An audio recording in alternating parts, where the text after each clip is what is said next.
So here we are in Bucharest, Romania.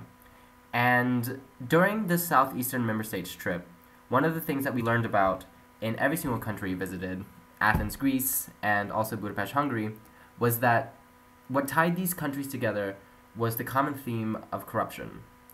And in Bucharest, Romania, a city and a country that I've never really experienced or read anything about, I had the opportunity to learn so much about what this country understands of its history and what this country understands of its current day political situation. But just some housekeeping notes about this video. Some of the audio that I record may be cut off a little bit, but hopefully it won't, and I'll try to make sure that most of my voice can be heard throughout this video. But unfortunately, the way in which I'm recording it, when I change slides, it takes a while for the audio to start recording again. But anyway, here we go throughout my experience on the Southeast member state trips a couple of weeks ago. So unfortunately, the photo that I had beforehand was just a Google image of Bucharest. But while we were there, it was very rainy, very cold. But I think that what tied this group of IS students together in this trip was our common interest in not just having a very touristy experience, but having an experience that was off the beaten path. So in other words, having an experience that was quite different than any other experience we would have in any normal situation. Romania and Hungary, not so much Greece, but the two other countries are countries that I probably wouldn't visit if it weren't for a program such as IES to take me there. That being said, they aren't uninteresting. They're actually very interesting countries, and I fully appreciate the fact that I chose the Southeast trip to go on. Moving on. One of the things that I noticed while walking around the city is that unlike Germany and unlike the other Western European countries that I've spent most of my time in Europe in, there is definitely a feel of communism. The nostalgia, the eeriness of the remnants of communism are still there, and you can see that in some of the buildings here, and when I move on to Hungary, you can especially see that in some of the cars and the subway stations and the trams, things like that. And I thought that was a very interesting aspect of the experience. Like I mentioned earlier, corruption was a common theme that tied these talks together. And the reason why I added this photo is because around the corner there's Vlad the Impaler's statue. And Vlad the Impaler is what many people think inspired Bram Stoker to write about Dracula. Vlad the Impaler was known for his really cruel style of execution, and Dracula, of course, was the fictional representation of that. And when we asked him about Dracula and about vampires in general, because that's one of the only things that we really know about Romania and the Transylvania region of Romania, he said, well, there actually are vampires, but unfortunately the vampires are only the members of parliament. And so that was my first introduction to how present and how accepted corruption is in this country. So moving on. This is a monument that we saw near the center of Bucharest that our tour guide explained as being the white of capitalism and of the new age piercing through the darkness of communism. And this was at the square where a lot of victims of the communist regime and the communist revolution at the time died. One really interesting and for me unknown fact about Romania was that it underwent a huge revolution not too long ago that overthrew communism, and so many people died, many more than can ever have been counted, But like I said, some of the remnants of communism can still be seen today.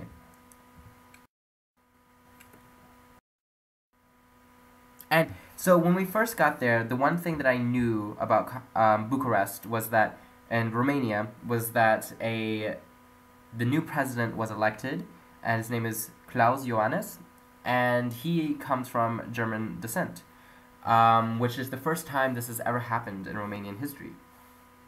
Um, he was the successor to um, this man whose name, unfortunately, I forget. Um, I forget the name, but he. When we asked our tour guide about whether or not Klaus Johannes was someone that the country was really enthusiastic about, he mentioned kind of cynically that he is simply just a lesser of the two evils. And the reason why he said that is because the president who was the incumbent while during the elections, he was known for, of course, being quite corrupt, but also during the elections, he tried to implement so many measures to keep the Romanian diaspora from voting. And so people would travel miles and miles and miles to voting booths simply because the incumbent president made it so difficult to have them vote. And of course, his fear was that the diaspora would be the one kicking him out of office.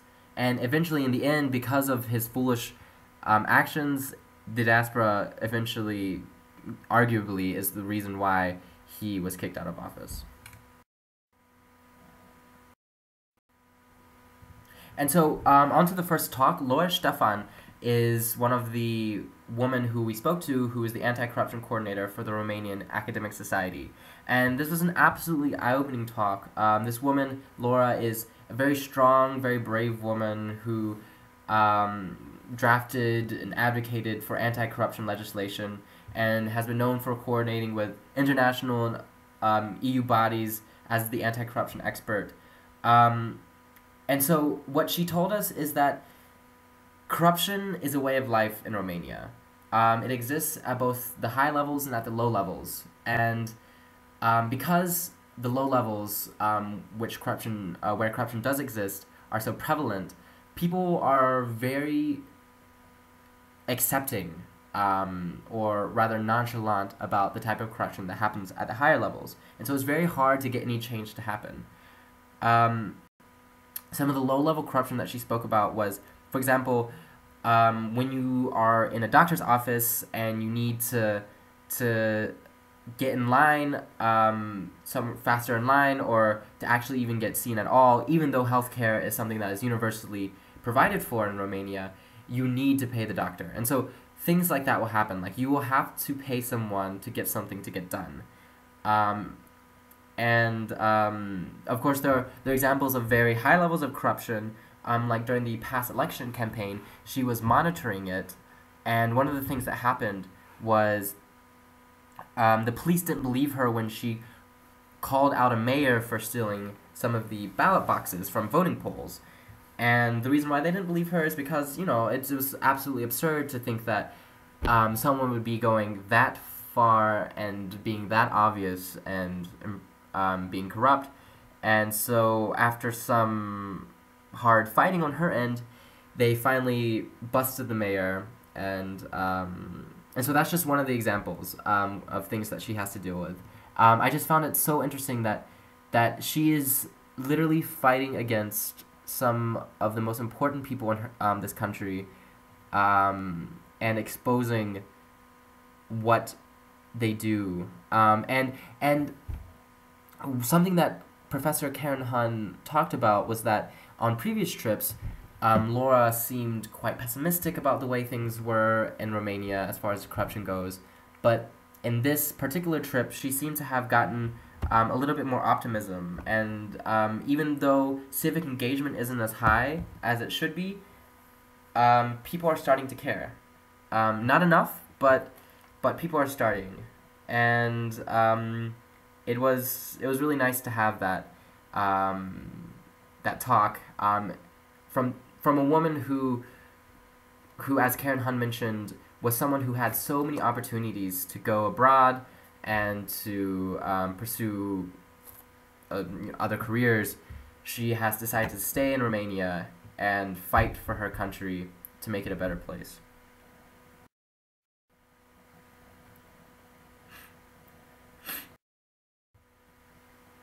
And so the next talk we had in Romania was by Mr. Joseph Trimble, who is a political officer at the U.S. Embassy.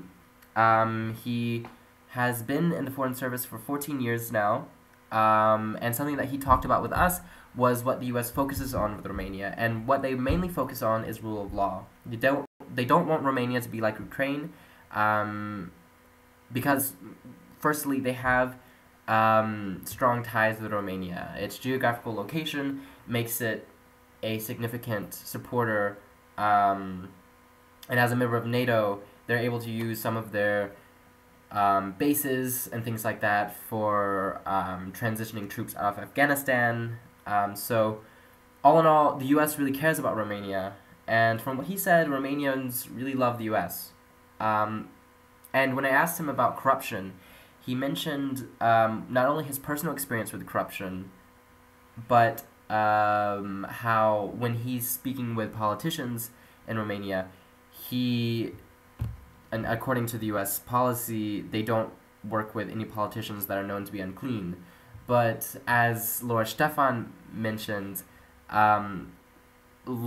lots of politicians are unclean, and unfortunately, it is very difficult for these politicians to be indicted. So, I guess one of the things that the U.S. government has to do is, if they don't know them to be indicted, they kind of have to keep working with them, which I found really interesting. And so moving on to the next topic that we talked about in Romania, we went to a school for Roma and minority children, which was very interesting.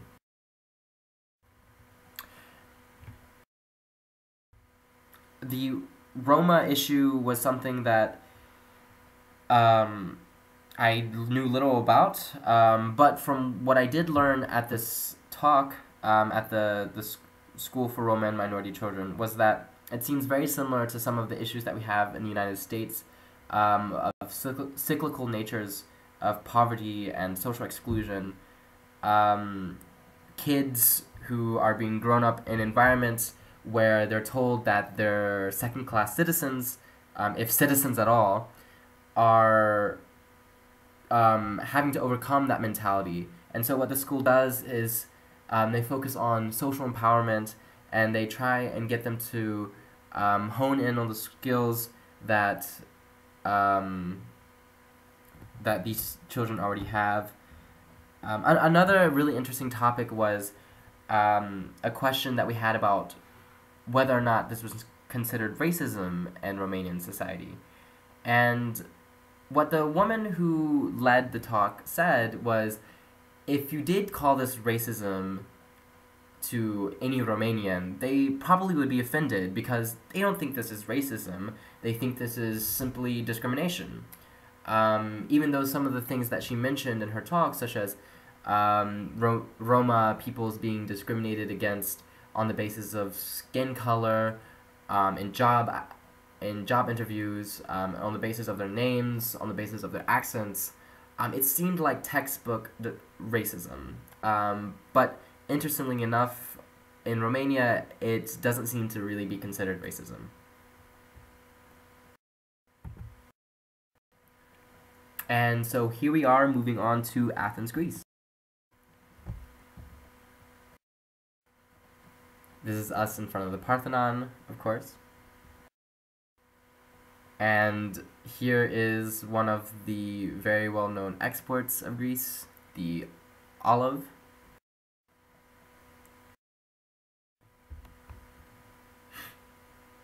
And so our first talk was Professor Christos Papazoglou, who was the senior economist at the Bank of Greece and also associate professor at Pantheon University. And what he did was he briefed us on the Eurozone, on how Greece is dealing with being in the Eurozone, and also the crisis of 2008. And some of the main points that he mentioned was that recession happened much faster in Greece than it did in the U.S., which is why Greece was so hard hit. And he mentioned some of the really just astounding figures of Greece post-recession, that it is now 175% of its GDP in debt. Youth unemployment is more than 50%. And one of the main issues is, of course, and this is an issue for every country that we visited, it was brain drain. So some of the ways in which he said sustainable growth can happen in Greece is through fiscal consolidation, restoration of competition, external adjustments, structural reforms, and bank recapitalization. And just all in all, what he said was, in Greece, there's too much corruption and there's too much job protection. So the markets need to be open, and politicians need to change. But what I found really interesting was that he framed the issue as if it were our problem, meaning the Greeks' problem. And the reason why I find this interesting is because of the topic of the next talk, which I'll move on to now. So this man is Mr. Kostas Vanis. He is the founder of an independent magazine in Greece, and he's quite famous for what he recently published, and that was the Lagarde list of of of financial elites within Greece who have been found out to be doing illegal things in the financial arena. So, but to begin with, what he mostly talked about was how the issues in Greece are not understood quite well, and how we shouldn't look at the problem of Greece through the lens of it's our problem. He basically said we need to go back and take a structural historical look at the issues that they're dealing with. And so he basically deconstructed the argument of the previous speaker and said that if you look at things from the past, such as how after World War II, Germany was given money to help rebuild itself after the war, and where Greece wasn't, there are lots of things that kind of point towards why Greece is in the state it is today, why Greece never exactly got to the state of the other EU member states. So, moving on from that, another main issue that he talked about was how when he did publish the Lagarde list, he had received several death threats and had even survived an assassination attempt. But all in all, throughout his talk, the main thing that he wanted to get across was that it's more important to look at how some of these issues find their origins outside of Greece rather than within Greece. But my take on this talk was, it was very interesting. I think he is a very, very passionate man, and I really applaud his efforts for what he did for Greece, but I know that he's a very controversial person in Greece as a whole. And even the next person who we spoke to was a woman, a professor by the name of Dr. Ekavi Athanasopoulou, who talked about the Greek perspective on EU-Turkey and Greece-Turkey relations. And she said that she didn't really like his speech very much, and doesn't really agree with him, because she believes that some of the blame should be put on the Greek politicians, because they do hold responsibility for being corrupt and for not reforming society in the way it needs to be reformed. So she held a kind of contrary opinion. But in the interest of time, I know that I'm spending a lot of time talking about this, so I'm going to move a little bit faster through my experience, just so I can get through all of it.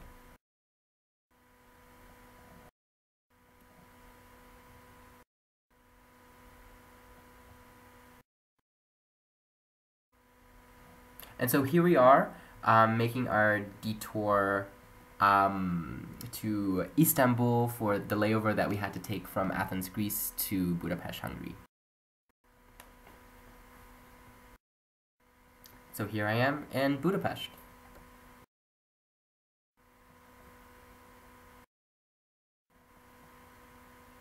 Budapest was a really beautiful city, but one thing that we were told before we landed was that the day before there was a protest, huge amounts of people on the street, as you can see in the next photo. And all these people were out on the streets because they were protesting the internet tax.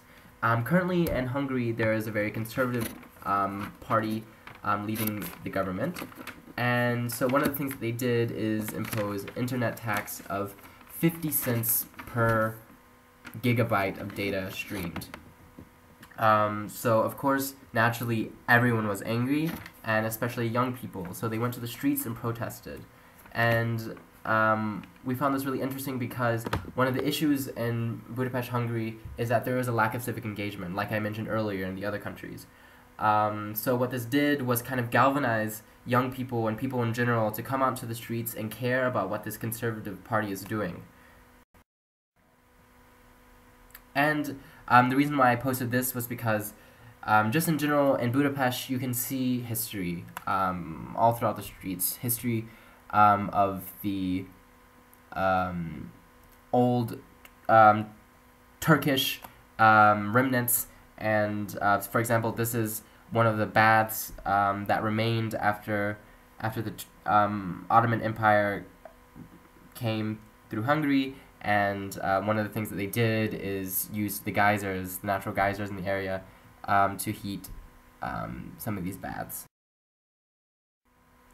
But moreover, you see some of these old Soviet cars that were really cheap, and there is, according to some of the people I talked to in Hungary, a kind of nostalgia for going back to these times.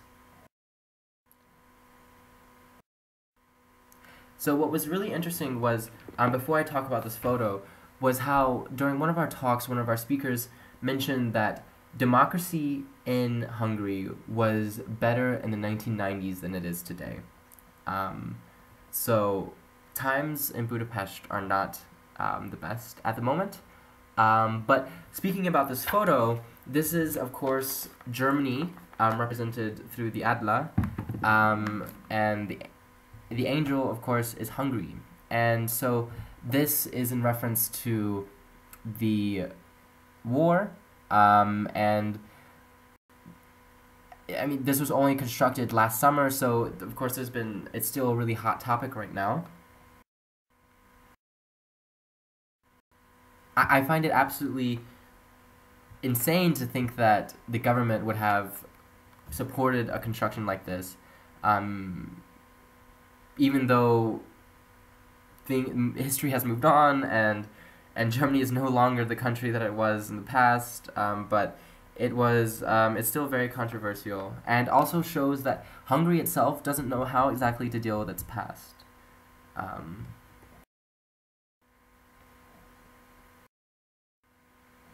This is an old monument of the Soviet era, and right next to this monument is a statue of Ronald Reagan that the US Embassy constructed just a few feet away from it, so we decided to get a photo in front of him.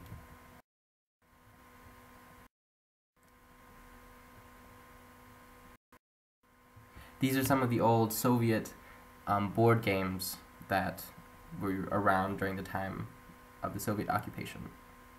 And this is a picture of the outside of the House of Terror, which is a museum and commemoration of the deaths of the Jews that happened within Hungary and because of Hungary. And one of the things that we were always told about was the Danube River, which runs right through Budapest, was once covered in blood because the Hungarians at the time would simply throw Jews into the river. So it's a very, very sad history.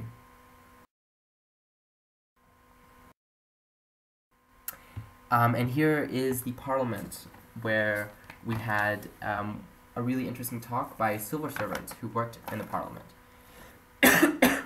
Excuse me. He worked for the Special Committee for Minorities.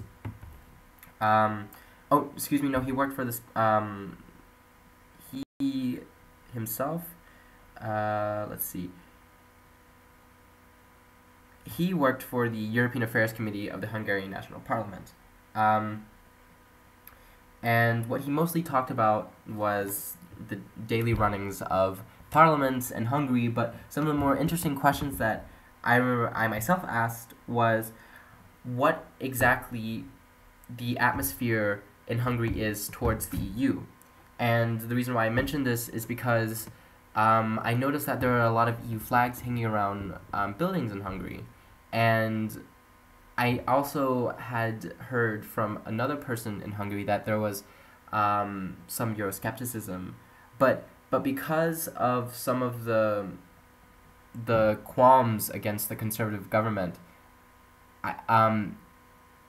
EU or pro-EU sentiments have been growing, and that's mostly because the way in which the party system is set up in Hungary, there is no real strong opposition, and so really showing opposition to the ruling Conservative Party can be seen through these pro-EU flags.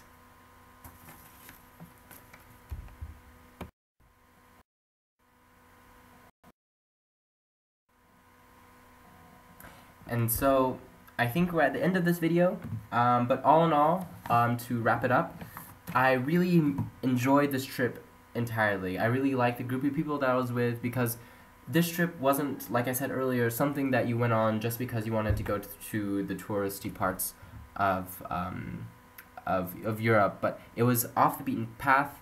I learned a lot about how communism still affects countries today. I learned a lot about Eastern Europe. It was a very wonderful experience, and although I probably will not visit some of these cities again in the future, they are on my radar, and I'm glad that I have a place in my heart for them now, and that I know a little bit about them. So all in all, wonderful trip. Really glad that I went. And thank you for listening to my experience in the southeast of Europe. Thank you.